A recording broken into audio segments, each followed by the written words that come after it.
السميع العلي العظيم من الشيطان اللعين الرجيم. بسم الله الرحمن الرحيم. الحمد لله الذي هدانا لهذا وما كنا لنهتدي لولا أن هدانا الله. لقد جاءت رسل ربنا بالحق والصلاة والسلام على رسول الثقلين محبوب رب المغربين والمشرقين جد الحسن والحسين بالقاسم وأهل بيته الطيبين الطاهرين المعصومين. لعنة الله على أعدائهم أجمعين من يومنا هذا إلى يوم الدين. أما بعد فقد قال الله سبحانه تبارك وتعالى في كتابه المجيد والفرقان الحميد. بسم الله الرحمن الرحيم. قد جاءكم من الله نور وكتاب مبين. صلوات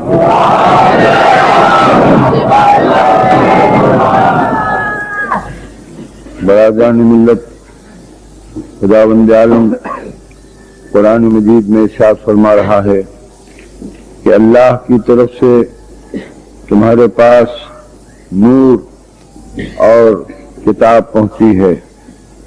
خدا نے تمہاری ہدایت کے لیے نور اور کتاب کو اپنی جانب سے ارسال فرمایا ہے، بھیجا ہے جو تم تک پہنچی. اس آیت کے ذیل میں جو گفتگو مسلسل آپ کی خدمت میں جاری ہے وہ کل اس منزل تک پہنچی تھی کہ خداوند عالم نے کتاب یعنی قرآن مجید اور نور کو بھیجا ہے. اسلام میں مختلف فرقے ہیں اور ان فرقوں میں آپس میں بحث و مباحثہ ہے. سب قول پیغمبر اسلام کو دہراتے ہیں کہ اسلام میں 73 فرقے ہو جائیں گے اور ان میں سے صرف ایک ہی فرقہ نجات پائے گا.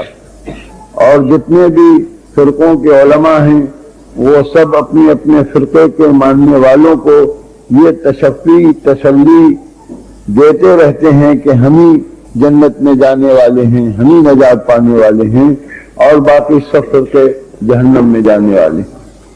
تو ظاہر ہے یہ صورتحال اتنی خطرناک ہے کہ ہر مسلمان کا یہ فریضہ ہے کہ جس اللہ نے اس کو عقل عطا کی ہے وہ اپنی عقل سے خود اس بات کا تجزیہ کر لے، اس بات کی تحقیق کر لے کہ واقعی نجات کی کیا صورت ہے۔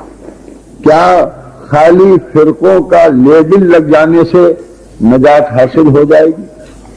چند جملے میں آپ کی خدمت میں عرض کرنا چاہتا ہوں کہ فرقے کا کیا مطلب ہے، پیغمبر اسلام کی مراد کیا ہے۔ کیا پیغمبر اسلام کی مراد یہ ہو سکتی ہے کہ قیامت کے دن نجات کا مسئلہ صرف لفظ فرقہ پر منحصر ہوگا، یعنی خدا جس فرقے کو بھی نجات دینا چاہے گا اس فرقے کا نام لے کے پکارے گا کہ اس فرقے میں کون کون لوگ ہیں اور دنیا میں اس فرقے میں کون کون لوگ رہے، اور جو بھی اپنا ہاتھ اٹھا دیں گے کہ ہم اس فرقے میں تھے ان سے کہہ دے گا تم جنت جاؤ، اور باقی لوگ جن فرقوں میں تھے ان سب کو جہنم میں ڈال دے گا۔ مجھے آپ اجازت دیں کہ میں نام لے کے آپ کی خدمت میں عرض کروں۔ مثلا علماء شیعہ ہمیشہ یہ فرماتے رہے کہ شیعہ فرقہ ہی ناجی ہے، شیعہ فرقے کے افراد ہی جنت جائیں گے، اور علماء اہل سنت برابر یہ فرماتے رہتے ہیں کہ جو اہل سنت ہیں وہی نجات پائیں گے، شیعہ نجات نہیں پائیں گے۔ یعنی جنت میں جانے کی تقسیم ہم نے فرقے کے نام کے ساتھ کی ہے۔ تو کیا پیغمبر اسلام کی بھی مراد یہی تھی؟ اور اگر یہی مراد تھی پیغمبر اسلام کی تو 23 سال تک پیغمبر نے تبلیغ کیوں فرمائی، زحمتیں کیوں اٹھائیں؟ خالی 73 فرقوں کے نام گنا دیتے اور ناجی فرقے کا نام بتا دیتے تو بھی فرقے نہ بنتے۔ جب پیغمبر ہی کہہ دیتے شیعہ ہی جنت جائے گا تو کون کہتا کہ ہم سنی ہیں؟ سب کہتے ہم شیعہ ہیں۔ اگر پیغمبر فرما دیتے سنی ہی جنت جائیں گے تو کون بوکھل تھا جو کہتا ہم شیعہ ہیں؟ سب کہتے ہم سنی ہیں اور جنت جائیں گے۔ توجہ فرما رہے ہیں آپ ہماری بات، لیکن پیغمبر نے نام تو نہیں لیا فرقوں کا، یہ فرمایا ہم دیکھتے ہیں کہ تم میں فرقے بن گئے اور تم نے کہا ایک ہی فرقہ ناجی ہوگا۔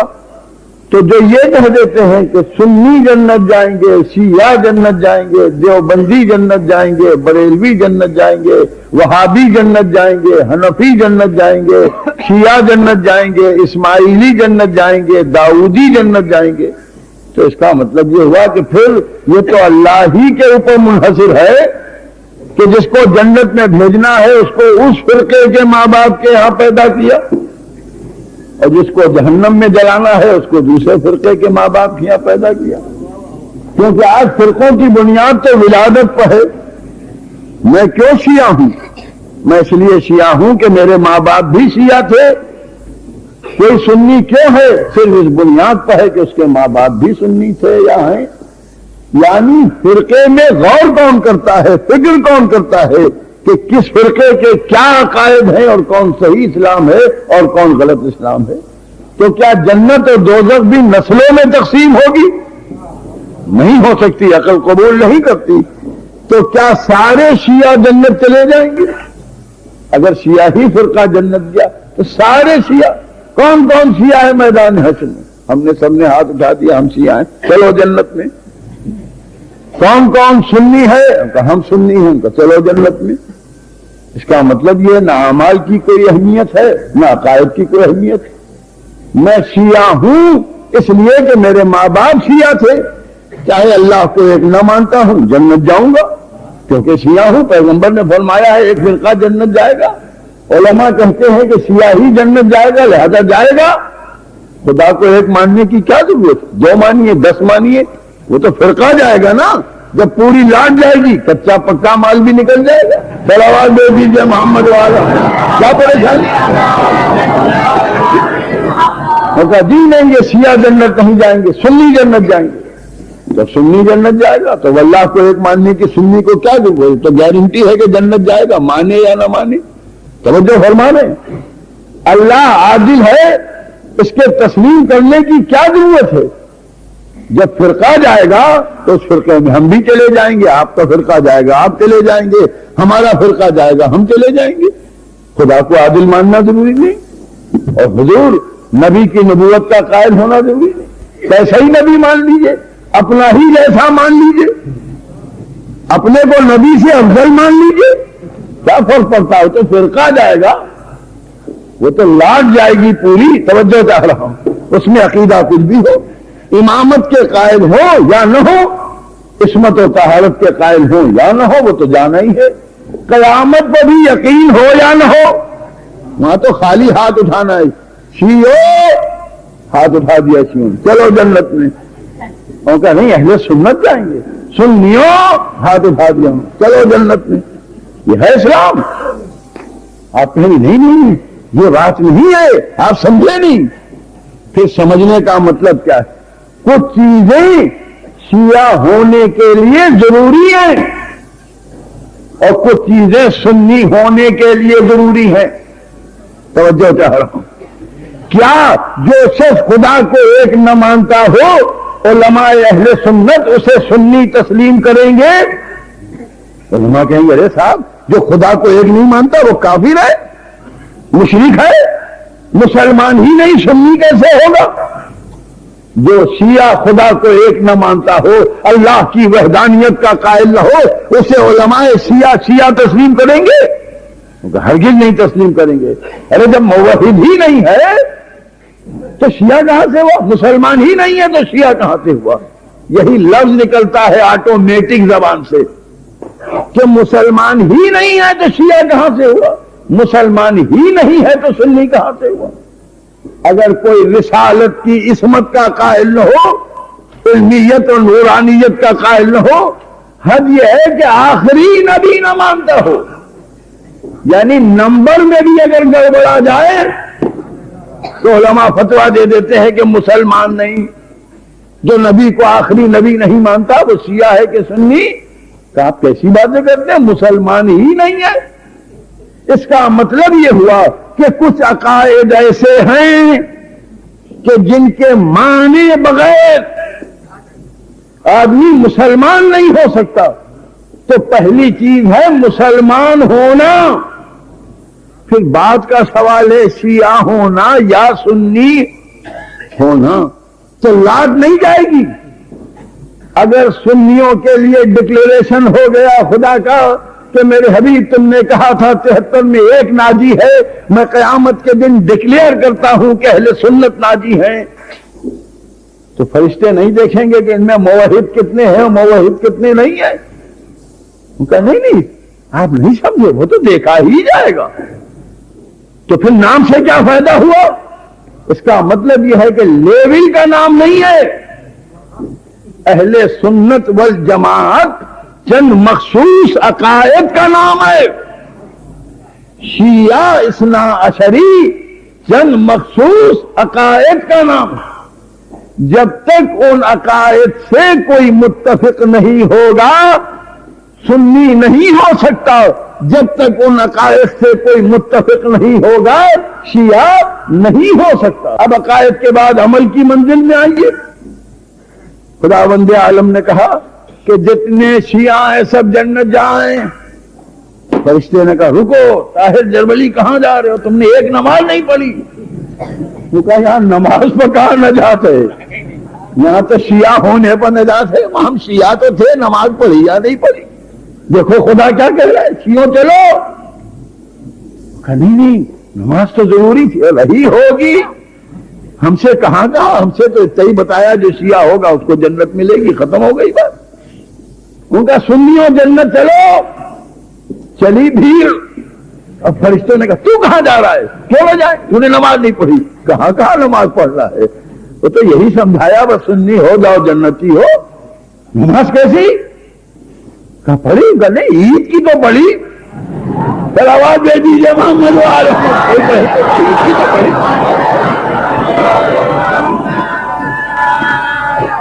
ان کا چلو سب شیعہ جنت میں چلے، طاہر جربلی بھی صاحب شیعہ ہیں صاحب، آپ نے روزہ نہیں رکھا، روزے ہوتا کی کیا بات ہے صاحب، شیعہ تو ہیں۔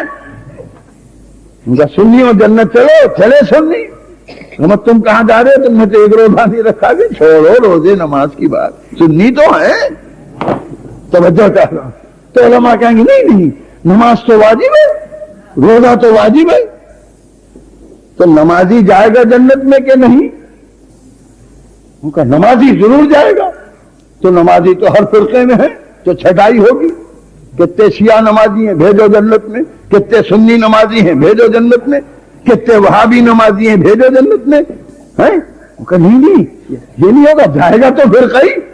ہماری سمجھ میں نہیں آ رہا ہے کہ آپ نے ہمیں سمجھایا کیا ہے؟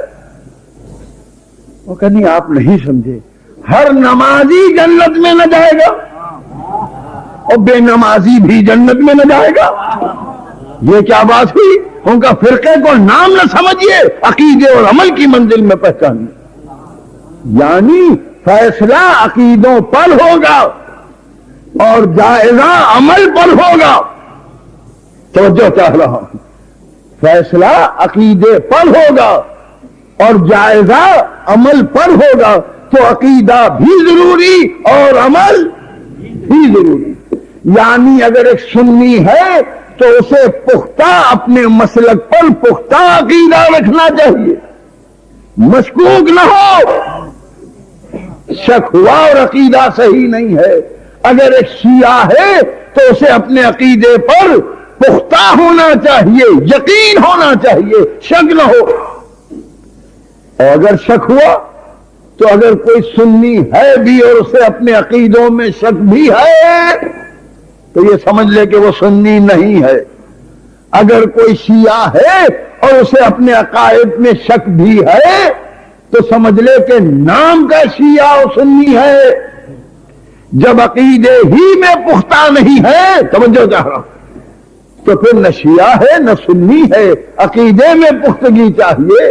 اب عمل کی منزل میں آئیے، ان کا اگر عقیدہ درست ہے تو یہ طے ہوگا کہ یہ فرقہ جنت میں جائے گا، مگر اب اس کے بعد بھی اعمال کی چیکنگ ہوگی، نماز پڑھی کہ نہیں، روزہ رکھا کہ نہیں، زکوٰۃ اگر واجب تھی تو ادا کی کہ نہیں، خمس ادا کیا کہ نہیں، حج کیا کہ نہیں، جہاد کیا کہ نہیں، یہ سب دیکھا جائے گا۔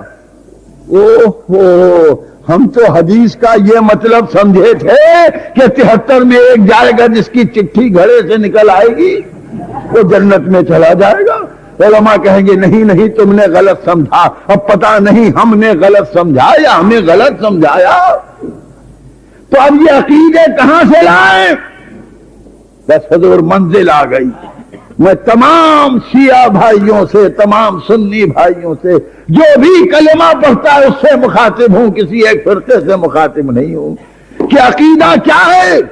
چاہے پر عقیدہ رکھیں، اہل سنت نے کہا اس پر عقیدہ رکھو، شیعوں نے کہا اس پر عقیدہ رکھو، کم سے کم عقائد ہی میں متحد رہتے۔ میں عرض کر چکا ہوں تفصیل سے، آج کی مجلس میں صرف اشارہ کروں گا، عقیدہ رکھنا ہوتا ہے اصول دین پر اور عمل کرنا ہوتا ہے فروع دین پر۔ اصول دین کا مطلب کیا ہے؟ دین کی جڑیں۔ فروع دین کا مطلب کیا ہے؟ دین کی شاخیں۔ جڑ ہی مضبوط نہ ہوگی تو شاخیں کیسے ہری بھری رہ سکتی ہیں؟ اب جب عقائد کو پوچھا تو علماء شیعہ نے بتایا کہ اصول دین 5 ہیں جن سے ہر شیعہ کو متفق ہونا پڑے گا۔ کون ہے وہ 5؟ اول توحید، دوسرے عدالت، تیسرے نبوت، چوتھے امامت، 5ویں قیامت۔ جب برادران اہل سنت سے پوچھا اور علماء اہل سنت سے پوچھا تو انہوں نے کہا اصول دین 3 ہیں، توحید، نبوت، قیامت۔ اب بتائیے، فرقے کی بات تو بعد میں گئی، میرا ایک سوال ہے علماء شیعہ سے اور علماء اہل سنت سے کہ فرقہ تو آپ اصول کے بعد بنائیں گے نا؟ میں کیا عرض کر رہا ہوں، کیونکہ اصول میں فرق ہوگا تو آدمی مسلمان ہی کیسے ہوگا؟ چلو اور کہہ دیجیے محمد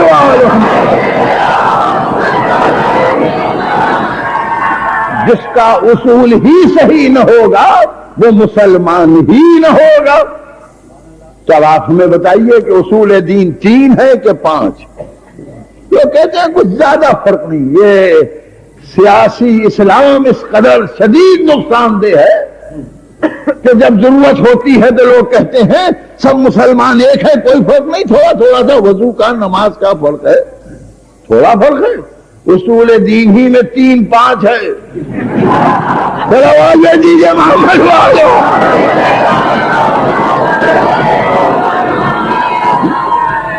جہاں اہل سنت حضرات بھی تشریف فرما ہیں, شیعہ حضرات بھی تشریف فرما ہیں, میں سنی بھائیوں سے بھی کہتا ہوں ایک ڈپوٹیشن لے جاؤ اپنے علماء کے پاس, اور شیعہ بھائیوں سے بھی کہتا ہوں کہ ایک ڈپوٹیشن لے جاؤ اپنے علماء کے پاس, اور دونوں جا کے یہ درخواست کریں کہ بھئی یہ 3-5 ختم کیجیے, یا اہل سنت بھی 5 اصول دین کر دیں,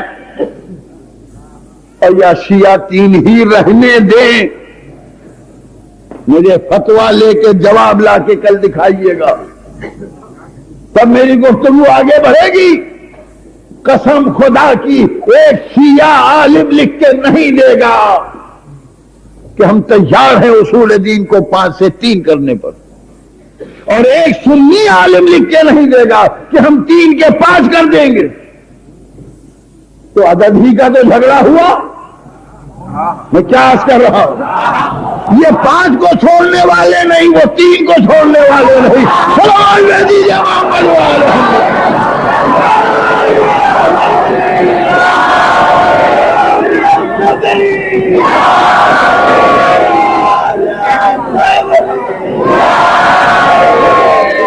دیکھیے ہم سمجھ گئے کہ آپ کیا سمجھے. آپ 5 سے پنجتن سمجھے, 3 سے ثلاثہ سمجھے, حالانکہ میں اصول دین کی بات کر رہا ہوں. سلام دے دیجیے محمد والے.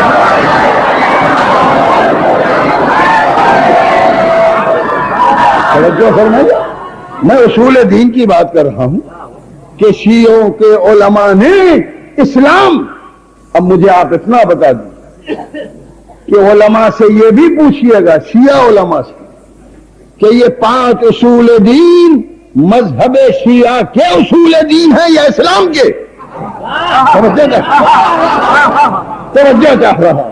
صاحبان فہم و ذکا کا مجمع ہے, اور علماء اہل سنت سے پوچھئے گا کہ یہ 3 اصول دین فرقہ اہل سنت کے اصول دین ہیں کہ اسلام کے؟ بڑی گہری منزل پر لے آیا. آگے خطرہ ہی خطرہ ہے, مگر خطرہ محسوس نہیں ہوگا تو مسلمان بچے گا کیسے؟ اگر آپ مجھے علماء شیعہ سے لکھا دیں کہ یہ 5 اصول دین جو ہیں یہ فرقہ شیعہ کے اصول دین ہیں, تو کوئی حد نہیں, جو 5 مانے وہ شیعہ. اگر آپ اہل سنت سے مجھے لکھا کے لا دیں علماء سے کہ یہ 3 اصول دین فرقہ اہل سنت کے ہیں, اہل سنت والجماعت میں شریک ہونے کے لیے لازمی ہے کہ 3 اصول دین مانے, تو وہ بھی کہیں گے یہ ہم لکھ کے نہیں دیں گے, یہ اصول دین تو اسلام کے ہیں. تو جھگڑا شیعہ سنی کا نہیں ہے.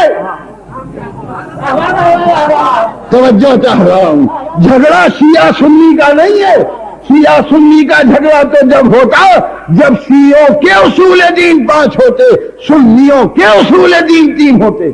وہ بھی کہتے اسلام کے اصول دین 3, یہ کہتے اسلام کے اصول دین 5. تو اب ظاہر ہے کہ جہاں 3 اصول دین ہیں اس میں اضافہ ممکن نہیں, کیونکہ اصول میں جو اضافہ کرے کافر, اور اگر 5 اصول دین ہیں تو کمی ممکن نہیں, اگر کمی کرے تو کافر. دیکھا آپ نے کہاں گئی واہ واہ, خطرہ آ گیا نا سامنے. عجیب و غریب بات ہے. بھائی یہ کہو کہ شیعوں کے اصول دین 5 ہے, سنیوں کے اصول دین 3 ہیں. سارے علماء کہتے ہیں نہیں نہیں, اسلام کے اصول دین 3 ہیں, یعنی مسلمان نہیں ہو سکتے, نہیں ہو سکتے جب تک کہ 3 اصول دین تسلیم نہ کرو. شیعہ علماء کہتے ہیں مسلمان ہی نہیں ہو سکتے جب تک 5 اصول دین طے نہ کرو. ہے بات کی نہیں؟ آپ نے کہا جی ہاں یہ بات، مگر اب اس میں ایک بیچ کا راستہ، اگر کسی مسلمان نے 5 مان لیے شیعہ ہو گیا، تو اگر کسی نے کہا 5 نہیں 3 مانیں گے سنی ہو گیا۔ معلوم شیعہ سنی خود کوئی چیز نہیں ہے، اصول دین کے اختلاف کا نام ہے۔ صلوات بھیج دیجیے محمد علیہ وسلم۔ اصول دین کے اختلاف کا نام۔ اب آپ ملاحظہ فرمائیں، اتفاق کہہ لیجیے کہ توحید شیعوں کے یہاں بھی ہے، توحید اہل سنت کے یہاں بھی ہے، تو شیعہ ہو یا سنی موحد تو ہونا ہی ہے۔ سمجھو چاہ رہا ہوں، نبوت مشترک ہے، نبوت شیعوں کے یہاں بھی ہے، اہل سنت کے یہاں بھی ہے، تو نبوت تو مشترک ہونا ہی چاہیے۔ قیامت شیعوں کے یہاں بھی اصول دین میں ہے، اہل سنت کے یہاں بھی اصول دین میں ہے، تو قیامت تو مشترک ہونا ہی چاہیے۔ توجہ چاہ رہا ہوں، کم سے کم جس میں اختلاف نہیں ہے وہ تو ایک ہی ہو، توحید تو ایک ہی ہو، نبوت تو ایک ہی ہو، قیامت تو ایک ہی ہو، مگر قیامت یہ ہے کہ توحید ہے دونوں کے یہاں، مگر ان کی توحید اور ان کی توحید اور۔ توجہ چاہ رہا ہوں، نبوت ہے دونوں کے یہاں، مگر ان کی نبوت اور ان کی نبوت اور، قیامت ہے دونوں کے یہاں، مگر ان کی قیامت اور ان کی قیامت اور، تو توحید میں ڈفرنس کیسے ہوا؟ توجہ چاہ رہا ہوں، جب توحید کے بغیر مسلمان نہیں ہو سکتا، شیعہ سنی تو بعد میں بنے گا، تو توحید کا فرق کیوں؟ کہیں خدا انویزیبل ہے، توجہ چاہ رہا ہوں، خدا دکھائی نہیں دیتا، کہیں خدا دکھائی دیتا ہے اور قیامت کے دن دکھائی دے گا۔ اب کس کے یہاں کیا ہے یہ اب آپ خود تحقیق کیجئے گا، سب میرا ٹھیکہ نہیں ہے۔ نبوت کی منزل میں یکساں نبوت نہیں ہے، کہیں کی نبوت نور ہے، کہیں کی نبوت بشریت ہے، کہیں کا نبی اللہ سے علم لے کے آیا ہے اور کہیں کا نبی جبریل سے پڑھا ہے، کہیں کا نبی قرآن لے کے پیدا ہوا ہے، کہیں کے نبی کا سینہ چیرا گیا ہے، دل نکالا گیا ہے، سیاہی دور کی گئی ہے، کہیں کا نبی معصوم ہے اور کہیں کا نبی خاطی ہے، کہیں کا نبی مطابق وہی کلام کرتا ہے، کہیں کا نبی اپنی مرضی سے بولتا ہے۔ توجہ چاہتا ہوں، کہیں کا نبی خدا کے مطابق کلام کرتا ہے، کہیں کا نبی خدا کے خلاف سازش کرتا ہے۔ آپ نے کہا کہاں ہے میری ذمہ داری نہیں، آپ کو اپنا اسلام سنبھالنا ہے، آپ ڈھونڈیے کیا کہاں ہے۔ اب جب قیامت کی منزل آئے گی تو قیامت میں بھی فرق ہے، کہیں قیامت میں دیدار خدا ہوگا، کہیں قیامت میں بھی دیدار نہیں ہوگا، کہیں خدا ظالم کو نہیں بخشے گا، کہیں خدا ظالم کو بھی بخش لے گا۔ توجہ کرتا ہوں، کہیں خالی گناہگار جہنم میں جائے گا، کہیں خود اللہ میاں کا پیر جہنم میں جائے گا۔ محمد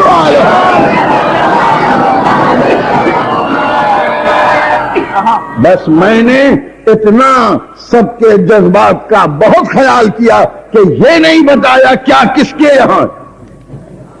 توجہ کر رہا ہوں، اب یہ آپ کا فرض ہے کہ آپ تلاش کریں، یعنی وہ 3 چیزیں جو مشترک ہیں شیعہ عقائد میں اور برادران اہل سنت کے عقائد میں، وہ خالی لفظاً تو مشترک ہیں اور معنی میں وہ بھی مختلف ہیں۔ توجہ فرمائی آپ نے، معنی میں وہ بھی مختلف ہے۔ تو جب شیعہ اور سنی کے عقائد کی بات سامنے آ گئی تو اگر سب ایک ہی اصول پیش کرتے، توجہ چاہ رہا، تو ہم سمجھتے کہ معنی سمجھنے میں پریشانی ہو گئی، لیکن جب اصول کے تعداد میں بھی فرق، توجہ چاہتا ہوں، عدد میں بھی فرق، یہاں 5 وہاں 3، اور جو 3 وہاں وہ 3 یہاں بھی، توجہ چاہ رہا، وہ 3 یہاں بھی، تو ایک بات اور پریویلیج شیعہ کو حاصل ہے، بحیثیت شیعہ نہیں کہہ رہا ہوں، بحیثیت مسلمان کہہ رہا ہوں، اور وہ پریویلیج یہ ہے کہ جو 3 چیزیں اصول دین میں اہل سنت مانتے ہیں، شیعہ ان تینوں چیزوں کو اصول دین میں تسلیم کرتے ہیں۔ تو اب کسی عالم اہل سنت کو یہ حق نہیں ہے کہ کسی شیعہ کو کافر کہے، توجہ چاہ رہا ہوں، کیسے حق ہے مجھے سمجھا دیجئے۔ توحید ہے ہم تسلیم کرتے ہیں، نبوت ہے شیعہ تسلیم کرتے ہیں، قیامت ہے اصول میں شیعہ تسلیم کرتے ہیں، تو بفتوائے اہل سنت شیعہ تو کافر ہو ہی نہیں سکتا، کیونکہ تینوں اصول دین تسلیم کرتا ہے۔ اب شیعہ یہ فتویٰ دے سکتے تھے یا دے سکتے ہیں، یا جب ان کا امام آ جائے گا تو شاید اس وقت یہ فتویٰ دے دیں، توجہ چاہ رہا ہوں، مجھے نہیں معلوم کیا ہونے والا ہے، لیکن میں تو خطرے سے، ڈینجر سے آگاہ کر رہا ہوں۔ آپ ملاحظہ فرمائیے کہ جو عدالت سے متفق نہ ہو، امامت سے متفق نہ ہو، وہ کیا نہیں ہے؟ ہاں، یہ نہیں کہ شیعہ نہیں ہے، کیونکہ شیعوں کے اصول دین نہیں ہے، سنیوں کے اصول دین نہیں ہے، اسلام کے اصول دین ہے۔ یعنی آج سمجھدار مسلمان کا فرض ہے کہ شیعہ سنی کی بحث سے بالا تر ہو کے پہلے اسلام کے اصول سمجھے۔ صلوات بھیجیے محمد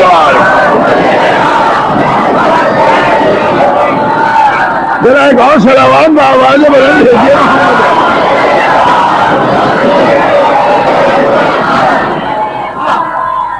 میں علماء شیعہ سے دریافت کروں گا، میں علماء اہل سنت سے دریافت کروں گا، حضور یہ توحید کہاں سے لائے؟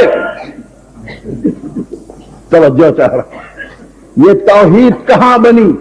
مکے میں بنی، مدینے میں بنی، توجہ چاہ رہا، یہ توحید کا تصور جو آپ نے توحید اصول دین میں رکھ دی، شیعہ علماء سے سوال ہے، اہل سنت کے علماء سے سوال ہے کہ یہ آپ نے توحید کو جو اصول میں شامل کر دیا اور ہر مسلمان کے لیے توحید سے متفق ہونا ضروری قرار دے دیا، اس کی بیس کیا ہے؟ تو دونوں علماء جواب دیں گے، قرآن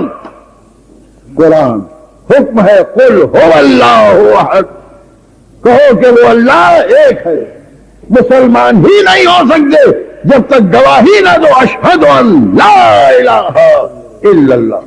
ہم نے قرآن سے توحید کو رکھا ہے، الحمدللہ، کہ اصول دین کی پہلی چیز آپ نے قرآن سے رکھی ہے، اپنے دل سے نہیں رکھی ہے، اجماع سے نہیں رکھی ہے، اصحاب کے کہنے سے نہیں رکھی ہے، میں کچھ عرض کر رہا ہوں۔ اب دوسرا اصول دین ہے نبوت۔ نبوت کی بیس کیا ہے؟ نبوت جو آپ نے اصول دین میں رکھی ہے، شیعہ علماء مجھے بتائیں، اہل سنت کے علماء بتائیں کہ نبوت کو جو اصول دین میں شامل کیا، سلمان فارسی کے کہنے سے، مقداد و ابو ذر کے کہنے سے؟ میں علماء اہل سنت سے پوچھتا ہوں کہ نبوت کو جو اصول دین میں رکھا ہے وہ خلیفہ اول کے حکم سے، کہ خلیفہ دوم کے، کہ خلیفہ سیوم کے، کہ خلیفہ چہارم کے؟ کہ دماغ تمہارا خراب ہے؟ اصحاب و خلفاء کی کیا بات ہے؟ ہم نے قرآن سے رکھا، بمطابق شورا، بمطابق قہر و غلبہ، بمطابق اجماع۔ کہ نہیں قرآن میں ہے، منوا اصول امت نہیں بناتی، اصول قرآن سے بنتے ہیں۔ تو اب بحث ختم ہو گئی۔ اگر اللہ کی عدالت قرآن سے ثابت ہے تو عدالت بھی اصول دین ہے، اگر امامت قرآن سے ثابت ہے تو وہ بھی اصول دین ہے۔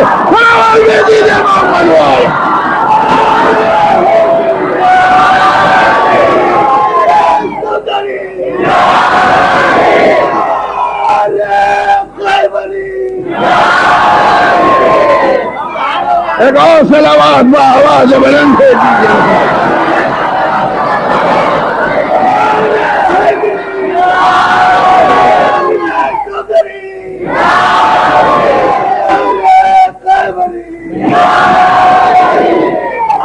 توحید قرآن سے اخذ کی گئی، نبوت قرآن سے اخذ کی گئی، قیامت قرآن سے اخذ کی گئی۔ لہذا شیعوں سے سوال کیجئے، برادران اہل سنت سے گزارش کروں، ان کے علماء سے دست ادب جوڑ کے آپس میں نہ لڑیے، ہم آپ کیا لکیر کے فقیر۔ توجہ علماء سے پوچھئے کہ آپ طے کر کے بتائیے کہ یہ جو عدالت شیعوں نے اصول دین میں رکھی ہے، یہ تو قرآن میں کہیں اللہ کی عدالت کا ذکر نہیں ہے۔ نہیں کیسے پوچھے؟ اللہ عادل ہے، بہت سی آیتیں ہیں۔ توجہ چاہ رہا ہوں، تو جب اللہ عادل ہے تو عادل مان لینا، خدا کو اصول میں شامل کر لینا کون سی بری بات ہے؟ نہیں خیر چلیے، اگر آپ عادل بھی مانتے ہیں تو اس سے کافر نہیں ہو جائیں گے۔ دیکھیے اللہ کا معاملہ ہے نا، حالانکہ جھگڑا وہیں کا ہے، میں عرض کروں گا انشاءاللہ، آج نہیں، جھگڑا وہیں کا ہے۔ اور کیا امامت کہ یہ حلق سے نہیں اترتی؟ ہائے ہائے، کیوں نہیں اترتی؟ صاحب امامت کیسے اصول میں آ جائے گی؟ میں پوچھتا ہوں امامت اصول سے نکل کیسے جائے گی؟ پھر آواز دے دیجیے محمد والا کیسے نکل؟ حضور دو ہی قسمیں ہیں احکام اسلامی میں، یا عقیدہ ہے یا عمل ہے۔ عقیدہ اصول دین پر ہے، توجہ کہہ رہا ہوں، عمل فروع دین پر ہے۔ تو فروع دین میں پہلے نماز نہیں، پہلے امامت پھر نماز۔ وہ کہا نہیں فروع دین میں امامت نہیں، تب پہلے نماز دوسرے امامت۔ ارے نہیں صاحب، پہلے روزہ، پہلے نماز دوسرے روزہ، تیسرے امامت، کہیں تیسرے حج تو چوتھے امامت، کہیں چوتھے زکات۔ توجہ تھا پانچویں شیعوں نے کہا خمس۔ برادران اہل سنت کی جو کتابیں لکھی ان کا خمس کیا ہے؟ خمس نہیں۔ توجہ چاہ رہا ہوں، یہ ری ایکشن ہے اس ایکشن کا۔ نہ اصول دین سے امامت نکل گئی، نہ فروع دین سے خمس خارج کیا جاتا۔ اب آپ اس بات کے قائل ہو گئے کہ اگر اصول میں فرق آئے تو فرع پر اثر پڑتا ہے۔ توجہ چاہ رہا ہوں، اثر پڑتا ہے؟ ان کا جی ہاں اثر پڑتا ہے۔ تو جب اثر پڑتا ہے تو امام نہیں؟ ان کا نہیں، امامت ہے مگر اصول میں نہیں ہے۔ پھر کاہے میں ہے؟ فروع میں ہے۔ کا فروع میں نہیں؟ تو نہ اصول میں نہ فروع میں، تو مسجدوں میں کہاں سے آ گئی؟ توجہ کہا، آج کی مسجد میں پیش امام ہے، امام بھی نہیں، پیش امام۔ زبر امام کیوں نہیں؟ زیر امام کیوں نہیں؟ توجہ چاہ رہا، اس میں کیوں تشدید ہے؟ پیش امام کا جی ہماری مسجد بغیر پیش امام کی، بغیر پیش امام کی تو پھر نماز کیسی ہوتی؟ فرادہ۔ فرادہ کیوں ہوتی ہے؟ جماعت کیسے ہوگی؟ کیونکہ امام نہیں، تو مان لو جہاں امام نہ ہوگا وہاں جماعت نہ ہوگی۔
برادران اہل سنت سے دست ادب جوڑ کے عرض کروں گا کہ علماء سے پوچھیں کہ جب ہم اہل سنت والجماعت ہیں تو جماعت تو ہوتی ہی نہیں بے امام کے۔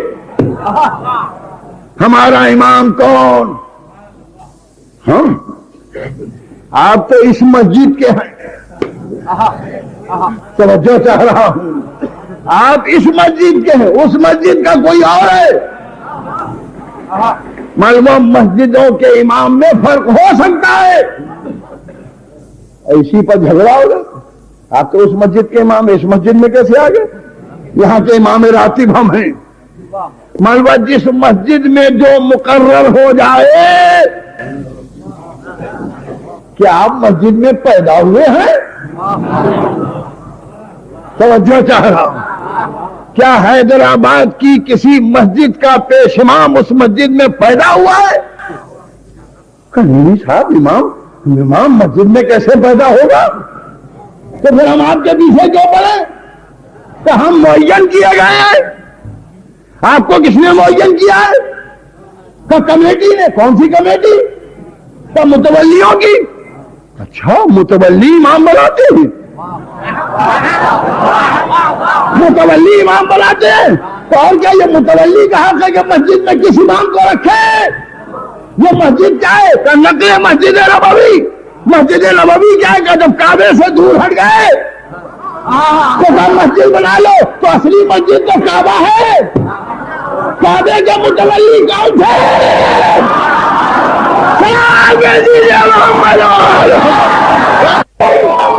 کعبے کے متولی، توجہ چاہ رہا ہوں، کعبے کے متولی کون تھے؟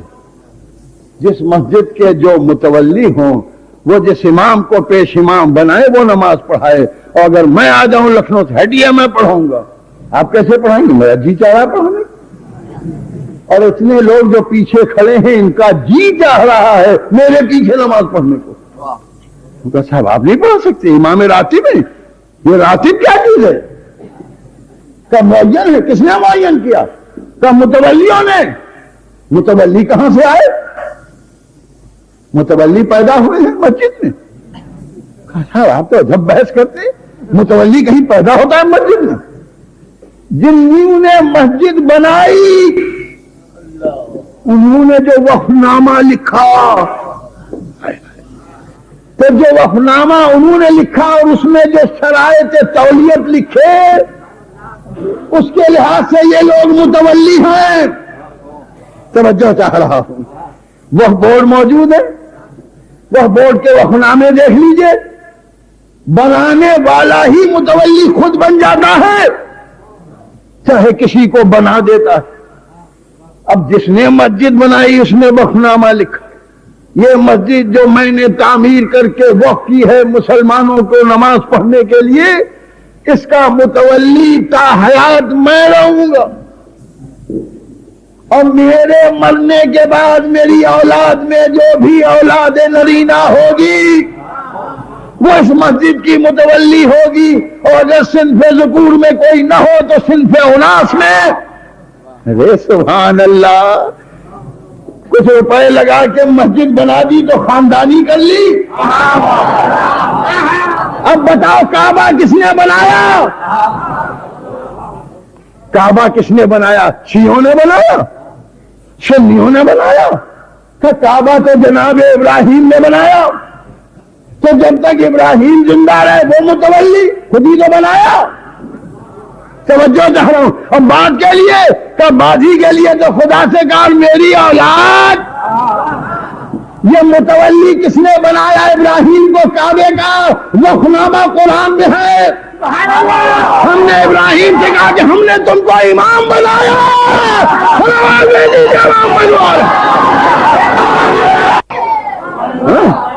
اے ابراہیم ہم نے تمہیں انسانوں کا امام بنایا۔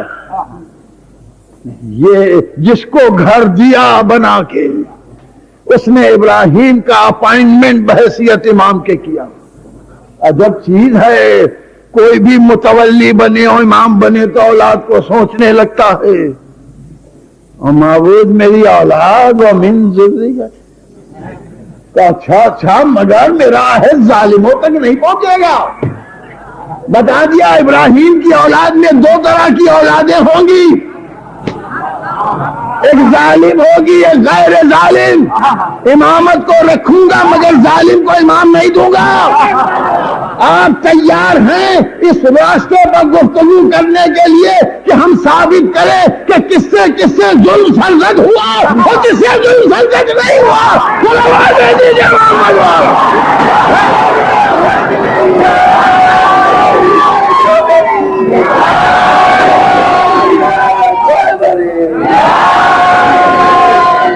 ایک اور صلوات دے دیجیے محمد والے.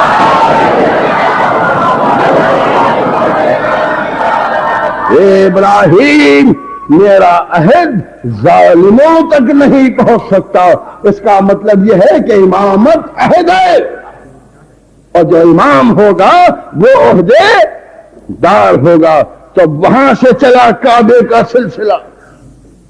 تم کو تو صدقے ہونے کے لیے بنایا, ہم کو تم کو امام معین کرنے کے لیے نہیں بنایا. خواہ سیاہ ہو خواہ سنی ہو, جاؤ 7 مرتبہ چکر کاٹو سیدھے ہو جاؤ. خدا ٹھکانا بھی نہیں چاہتا گھر میں, جانتا یہ جس گھر میں بیٹھ گئے قیامت ڈھا دی. ٹکنے آؤ جاؤ. توجہ چاہ رہا ہوں, یہ برادران اسلامی مقام فکر ہے.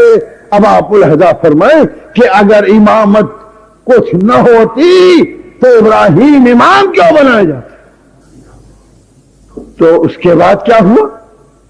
جب ابراہیم انسانوں کے امام بن گئے اور اللہ نے ابراہیم کو انسانوں کا امام بنا دیا, تب بعد میں نبی بنایا. کبھی نہیں صاحب, نبی پہلے بنایا امام بعد میں بنایا. اس کا مطلب یہ نبوت پہلے امامت. توجہ چاہ رہا ہوں.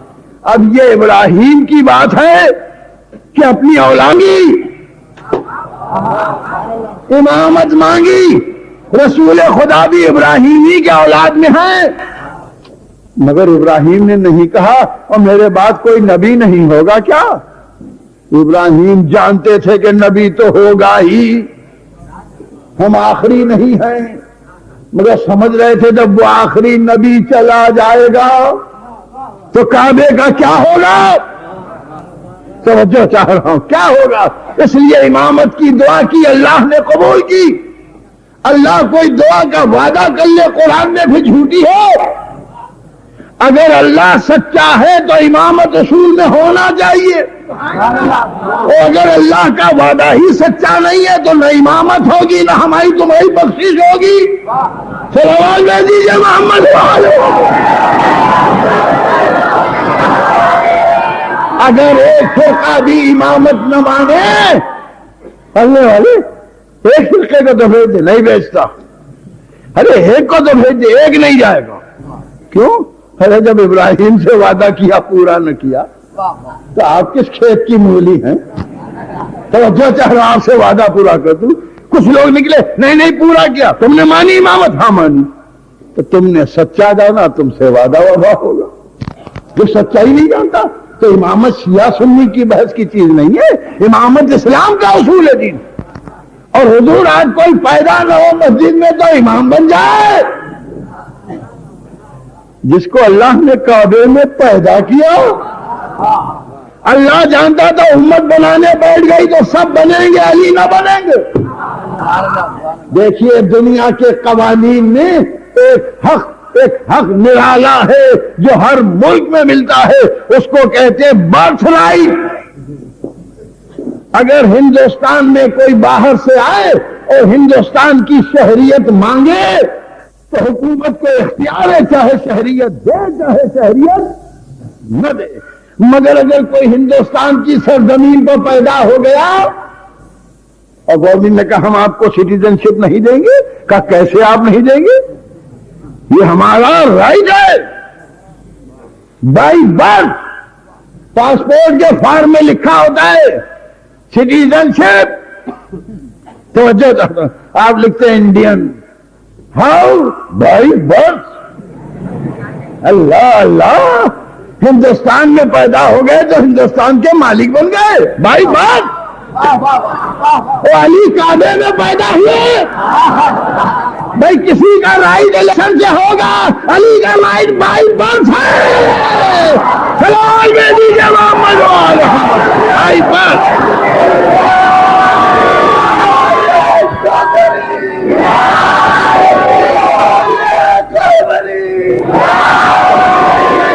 بھائی برث علی کا حق ہے کعبے پر.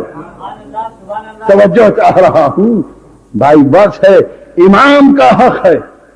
اس لیے امامت اصول دین میں ہے. امامت سے متفق ہو کے آپ شیعہ نہیں ہوں گے، سچے مسلمان بنیں گے، شیعہ نہ بنیں. ان شیعوں کے منہ پر کہہ رہا ہوں یہ اچھے نہیں ہیں. توجہ چاہ، آپ اچھے مسلمان بن جائیں گے. میں کچھ عرض کر رہا ہوں، شیعہ نہ بنیے، اسلام کے اصولوں سے تو متفق ہو جائیے. شیعوں کی عداوت میں اسلام تو نہ چھوڑیے.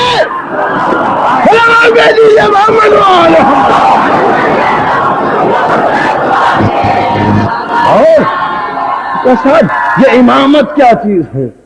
تم کا صاحب امام، ہم بھی مانتے امام، ہر مسجد میں امام کیسا ہو حضور؟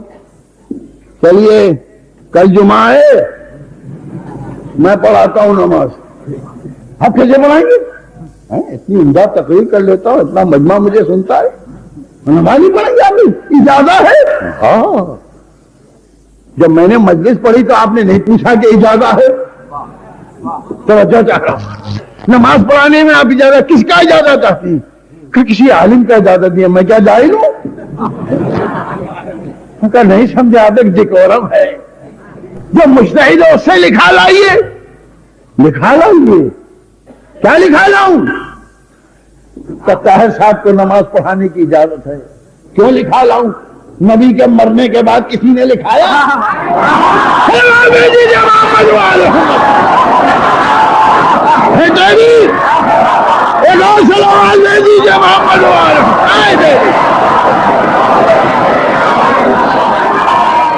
اجازت کہاں ہے؟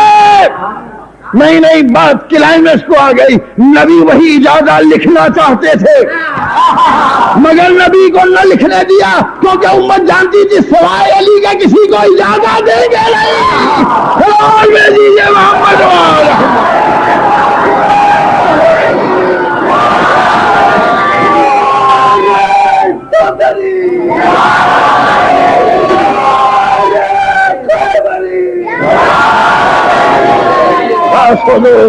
ہر مسجد کا پیش امام بننا آسان نہیں ہے. تو کعبے کی امامت، اسلام کی امامت، عقائد کے مسائل میں امامت، فروع دین کی منزلوں میں امامت کیسے آسان ہوگی؟ میرے معبود ہم پریشان ہو گئے. کچھ امامت کی وضاحت کر دے کا اسی لیے کہہ دیا کہ دیکھو ہم نے نور بھیجا اور کتاب بھیجی. ہم نے نور بھیجا اور کتاب بھیجی. نور ہی امامت ہے، امامت ہی نور ہے. ہم جس امام کو مانتے ہیں وہ نور ہے، اور جو ہمارے یہاں نور نہیں ہے وہ امام نہیں ہے. انگریڈینٹس ہیں. ایک ایک امام کی کئی اولادیں ہوئی، ہم نے سب کو نہیں امام مانا. جس میں نور منتقل ہوا اسی کو مانا. صلوات دے دیجیے محمد.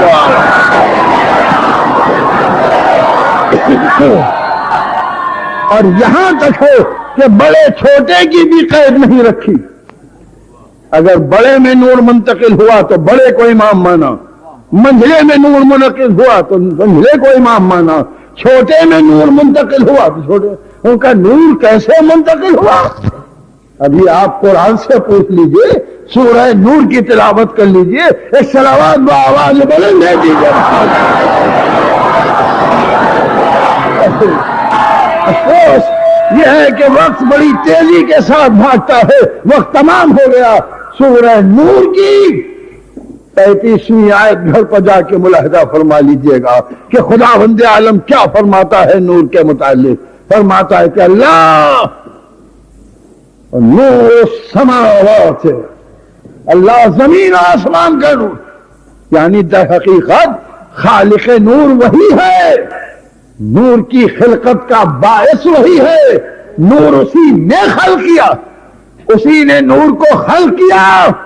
اور اس کے بعد ارشاد فرماتا ہے کہ نور کی مثال ایسی ہے جیسے کسی طاق میں قندیل میں نور روشن ہو اور وہ قندیل یوں چمک رہی ہو کہ جیسے ستارے چمکتے ہیں، کہ جیسے کوئی ستاروں کے وجود کا انکار نہ کر سکے، اس طریقے سے یہ نور روشن ہے۔ اور یہ نور اس طرح سے نور کو روشن کرتا، ایک کے بعد دوسرا نور، نورن علی نور، یعنی خالی نبی پر نور روک کے آپ رک نہیں سکتے، کیونکہ علی بھی ہے، نور پر نور، نور سے نور۔ اور ارشاد فرماتا ہے یوں روشن ہوتا ہے کہ آنکھ قریب نہیں آتی، ماچس والا نور نہیں، گیس لائٹر والا نور نہیں، اللہ کا بنایا ہوا نور۔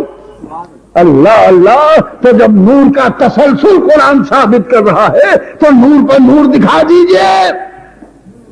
نبی نور ہے، توجہ کہہ بس آخری چیز، باقی کل انشاءاللہ۔ نبی نور ہے، کا نبی نور ہے، سلسلہ آگے بڑھے گا، کب بڑھے گا، کیسے؟ کا نورن علی نور، نور پر نور، نور پر نور۔ تاریخ کو چیلنج ہے، اس نور پر کوئی نور دکھاؤ، ایک صحابی کو کاندھے پر دکھا دو، ایک صحابی کو ہاتھوں پر دکھا دو، اسی لیے غدیر نے ہاتھوں پر اٹھا کے نور دکھایا، حسنین کو کاندھے پر بٹھا کے نور دکھایا، اور جب بت توڑنے گئے تو علی کو دوست پر سوار کر کے بتایا نور علی نور۔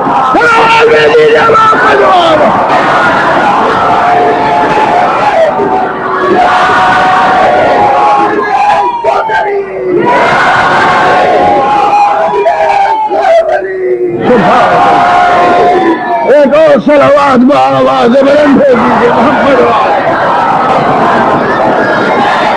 بس حضور دامن وقت میں گنجائش نہیں ہے۔ نور کیا ہے؟ آج کی سائنس نور کی تحقیق میں کہاں تک پہنچی؟ بس 2 مجلسیں رہ گئی، انشاءاللہ اس میں کوشش کروں گا موضوع کی تکمیل کے۔ وہ نور نبی کے کاندھوں پر نور، نبی کے دوست پر نور، نبی کے ہاتھوں پر نور، اور جب مباہلے میں سب نور جمع کر دیے تو نورن علی نور۔ اللہ اللہ، آپ کہیں مسلمانوں سے نبی نور تھے اور آگے نور کہاں کہاں؟ کیا ترتیب مباہلہ تھی؟ خود نبی آگے نہیں بیٹھے، پیچھے بیٹھے۔ مفسرین سے پوچھئے، علماء سے پوچھئے، اجلہ علماء اہل سنت سے پوچھئے، مباہلے میں آگے کون بیٹھا تھا؟ حسن و حسین، ان کے پیچھے بی بی فاطمہ، ان کے پیچھے علی، سب سے پیچھے نبی، کیونکہ مظاہرہ نور کرنا ہے۔ کیا ضرورت تھی؟ حضور کا تو نور کافی تھا۔ یہی تو تم سمجھے نہیں، نہ کتاب کافی ہے نہ نور کافی ہے۔ کتاب سمجھانے کے لیے بھی اہل بیت ضروری، اور مجھے پہچاننے کے لیے بھی اہل بیت ضروری۔ اور دیکھو یہ مسجد میں آ کے میرا نور دیکھتا رہا، مگر ضد پر اڑا رہا، اور جب حسنین کو بٹھا دیا تو کہا ان کے چہروں سے وہ نور سے آتے ہیں۔ علماء نجران دیکھ رہے ہیں، اپنی آنکھوں سے نہیں دیکھ سکتے تو عیسائیوں کی آنکھوں سے دیکھ لو۔ توجہ چاہو، ارے یہ جو 2 بچے بیٹھے ہیں ان کے چہروں سے وہ نور ساتے ہیں کہ اشارہ کر دے تو پہاڑ ہٹ جائے۔ یہ غنیمت جانو کہ حسنین نے ابھی تک اشارہ نہیں کیا، پہاڑ ہٹ جاتے۔ امت کیا چیز تھی؟ محمد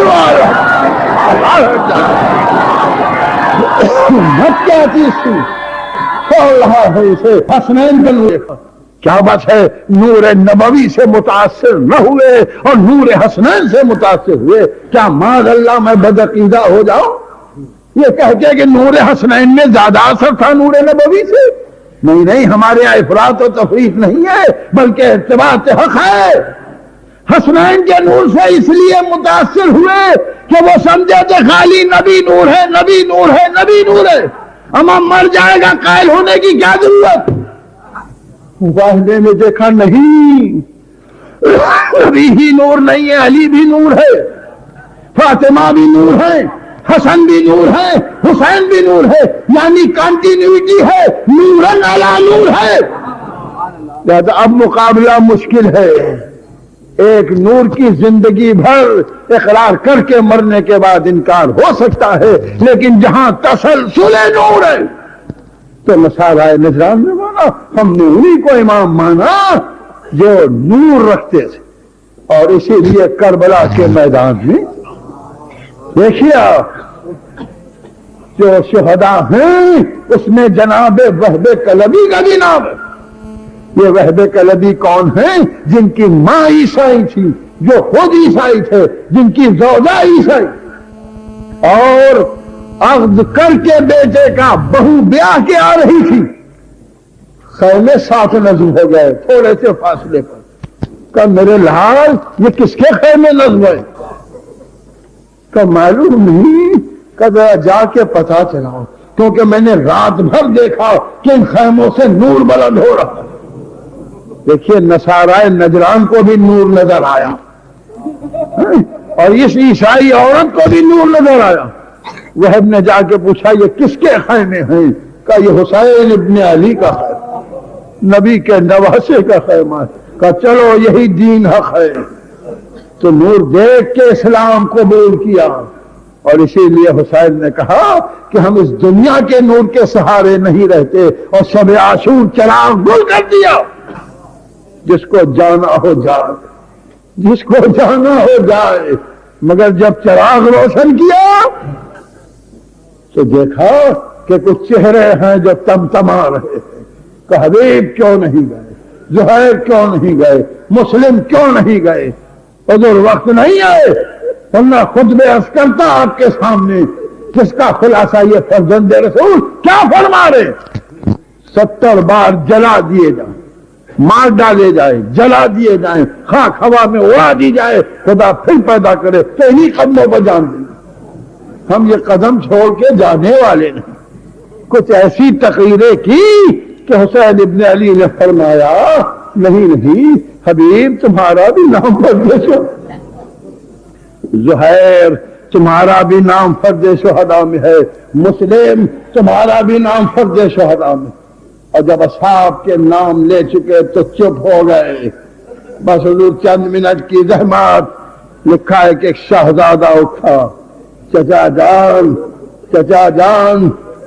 کا کیا ہے؟ کیا فہرست شہداء ختم ہو گئی؟ کا کیوں؟ کا چچا جان کیا میرا نام نہیں ہے؟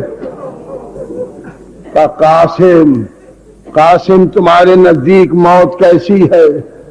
کہا شہد سے زیادہ شیریں ہے۔ یہ نیا ذائقہ موت کا بتایا کہ شہد سے زیادہ شیریں ہے۔ حسین رونے لگے کہ قاسم بیٹھ جاؤ، بیٹھ جاؤ میرے لال، تمہارا نام ہے، اور تمہارے چھوٹے بھائی علی اصغر کا۔ بس حضور چند منٹ کی زحمت ہے، آپ متوجہ رہے، علی اصغر کا نام سنا پھر کھڑے ہو گئے۔ چچا کیا فرمایا؟ علی اصغر کا بھی نام فرد شہداء۔ ہاشمی خون رگوں میں جوش مارنے لگا، کہاں علی اصغر کا بھی نام ہے؟ کہا کیا اشقیاء خیمے میں آ جائیں گے؟ علی اصغر تو گھٹنیوں بھی نہیں چل سکتے۔ حسین سمجھ گئے قاسم کی غیرت کو گوارا نہیں ہے، فوراً کا میں لے جاؤں گا علی اصغر کو میدان میں۔ بس حضور مجلس تمام ہے، میں عرض کروں گا شہزادہ قاسم ذرا آہستہ کلام کیجئے، بیویاں نہ سن لیں، ورنہ وقت عصر بہت یاد کریں گی۔ اے قاسم رات کو غیظ آ گیا اس تصور سے، آؤ دیکھو خیموں میں آگ لگی ہے۔ جزاکم رب۔ بس حضور تاریخ کہتی ہے ایک منظر اور ختم و دعا، شہادت تک نہ پہنچ پاؤں گا، رخصت سماعت فرما لیجئے، انشاءاللہ آپ بہت روئیں گے کہ ام فروا کہتی تھی قاسم رات کو یہ جوش تھا ابھی تک گئے نہیں، اور جب قاسم جاتے تھے چچا اجازت دیجئے کلیجے سے لگا کے کہتے تھے تم میرے بھائی کی نشانی ہو۔ جب خیمے میں آتے تھے قاسم میں ام فروا ہوں، میں غیر خاندان سے بھی آ کے آئی ہوں، تم کیوں تاخیر کر رہے ہو؟ کہا ماں کیا کروں، ماں کیا کروں، چچا اجازت نہیں دیتے، بغیر اجازت کے جہاد کیسے ممکن ہے؟ ایک مرتبہ ماں جو خیمے میں آئی تو کیا دیکھا، قاسم زانو پر سر رکھے رو رہے ہیں۔ کہا میرے لال کیا ہے؟ ماں کا دل تڑپ جاتا ہے اگر بیٹا روتا ہے، میرے لال کیوں رو رہے ہو؟ کہ ماں کیا بتاؤں، بڑی مشکل میں گرفتار ہوں، آپ کو خیمے میں بیٹھنا پسند نہیں، چچا کو میدان میں جانا پسند نہیں، قاسم کدھر جائے؟ مشکل نہیں حل ہو رہی ہے۔ کہ قاسم باپ کی وصیت یاد ہے؟ کہ ماں کیا؟ کہ مرتے وقت ایک تعویذ بازو پر باندھا تھا اور کہا تھا قاسم جب کوئی ایسی مشکل ہو کہ حل سمجھ میں نہ آئے تو میرا تعویذ پڑھ لینا۔ کہاں ماں آپ نے یاد دلا دیا، تعویذ کھولا، اب جو کھولا تو نہ آیات قرآنی تھی، نہ حدیث، نہ دعائیں، بھائی کا خط بھائی کے نام تھا۔ اب جو قاسم نے خط پڑھا کہ امام حسن نے امام حسین کو لکھا ہے، بھیا عاشور کو میں کربلا میں نہیں ہوں گا، تم قاسم کو میری طرف سے قبول کر لینا۔ بس مسکرا دیے، دوڑے ہوئے آئے امام حسن کے خط لیے ہوئے حسین کے پاس کہ قاسم میں نے کہہ دیا جلدی نہ کرو، کہ حضور اجازت لینے نہیں آیا ہوں، کہ پھر کہ ایک امانت پہنچانے آیا۔ خط حسین کی طرف بڑھایا، حسین نے جو بھائی کا خط پڑھا ایک نعرہ مارا، بھیا اے بھیا آپ نے مجھے یاد رکھا، قاسم خدا حافظ، فی امان اللہ۔ جاتی ہیں کیا کیا لیے ہوئے، زینب مدینے جاتی ہے کیا کیا لیے ہوئے، زینب مدینے جاتی ہے کیا کیا لیے ہوئے، زینب مدینے جاتی ہے کیا کیا لیے ہوئے، آنکھیں میں کربلا کا نظارہ لیے ہوئے، احساس میں حسین کا لاشا لیے ہوئے، اشکوں میں زخم خون تمنا لیے ہوئے، اشکوں میں زخم خون تمنا لیے ہوئے، عباس کے علم کا ہریرا لیے ہوئے، زینب مدینے جاتی ہے کیا کیا لیے ہوئے، زینب مدینے جاتی ہے کیا کیا لیے ہوئے، باغوں میں آگ آگ میں گھٹتا ہوا دھواں، مانند موج آنکھ سے آنسو رواں دوا، بازو کرسمان کے ابھرے ہوئے نشان، بازو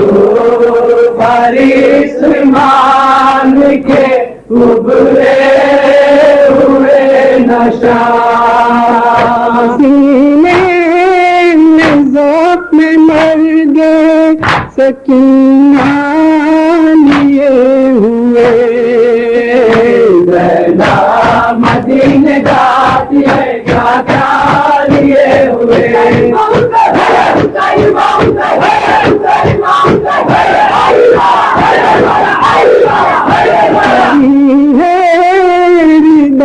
کرو گے شہادت کے واسطے، زندہ قبول کر لیا امت کے واسطے، بنتے نبی بطول کی تربت کے واسطے، بنتے نبی بطول کی تربت کے واسطے، ہے گود میں حسین کا کرتا لیے ہوئے، زینب مدینے جاتی ہے کیا کیا لیے ہوئے، زینب مدینے جاتی ہے کیا کیا لیے ہوئے، تیروں سے چاک چاک ہے سرور کا پیرہن، عباس کا لباس وہ اکبر کا پیرہن، ڈوبا ہوا ہے خون میں اصغر کا پیرہن، ڈوبا ہوا ہے خون میں اصغر کا پیرہن، بالوں کے شیر خوار کا جھولا لیے ہوئے، زینب مدینے جاتی ہے کیا کیا لیے ہوئے، زینب مدینے جاتی ہے کیا کیا لیے ہوئے، عباس جانے ہے در صبر کی یاد ہے، قاسم کی یاد ہے، علی اکبر کی یاد ہے، سینے میں ایک دل ہے 72 کی یاد ہے، سینے میں ایک دل ہے 72 کی یاد ہے، اجڑا ہوا حسین کا کنبہ لیے ہوئے، زینب مدینے جاتی ہے کیا کیا لیے ہوئے، زینب مدینے جاتی ہے کیا کیا لیے ہوئے، گردن کا طوق عابد مزتر کی بیڑیا، کچھ بیڑیوں کے داغ تو دلوں کے کچھ نشان، چھینی ہوئی سکینہ کے کانوں کی بالیاں، چھینی ہوئی سکینہ کے کانوں کی بالیاں، تحریک کربلا کا پھریرا لیے ہوئے، زینب مدینے جاتی ہے کیا کیا لیے ہوئے،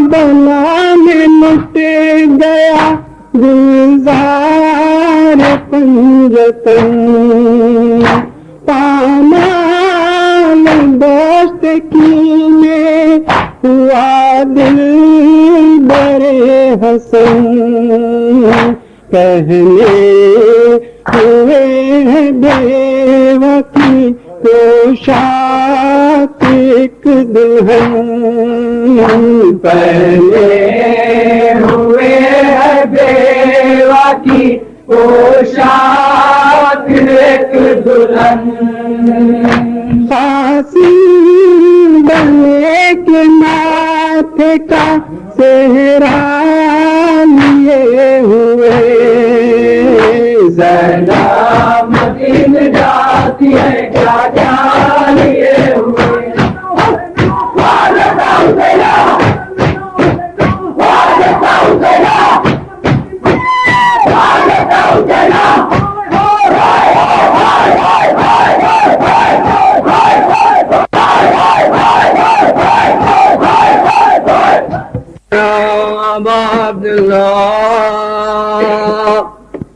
السلام عليك يا ابن رسول الله السلام عليك يا ابن أمير المؤمنين وابن سيد الوسيم السلام عليك يا ابن فاطمة الزهراء سيدة نساء العالمين السلام عليك يا ابن خديجة الكبرى أم المؤمنين السلام عليك وعلى أخيك أبي الفضل العباس ابن أمير المؤمنين السلام عليكم ورحمة الله وبركاته السلام عليك يا غريب الغرباء السلام عليك يا معين الضعفاء السلام عليك يا معين الشية والزوار في يوم الجزاء السلام عليك أيها المدفون بأرض الطور السلام عليك يا مولاي علي بن موسى الله ورحمة الله وبركاته السلام عليك يا صاحب الزمان السلام عليك يا شريك القرآن السلام عليك يا خليفة الرحمن السلام عليك يا إمام من سوى الجهان السلام عليك وعلى آبائك الطيبين الطاهرين المعصومين ورحمة الله وبركاته. صلوات